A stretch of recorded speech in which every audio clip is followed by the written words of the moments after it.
Bırak hayvanlar otlasın ha.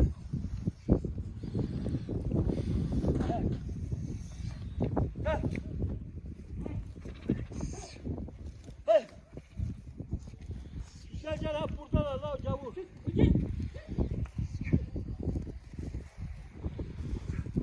Gel yukarı gel lan bu tipler bak iğneler hep buradalar.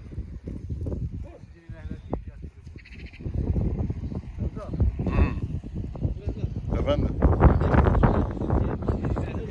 Kim o? Kimi çekeceksin? Neler çekiyor? Ne? Sana burayı vur aşağıya ben arkadan gelin. Bırak hayvanlar otlasınlar ya. Otta da zaten ot yoktur ne olacak sen?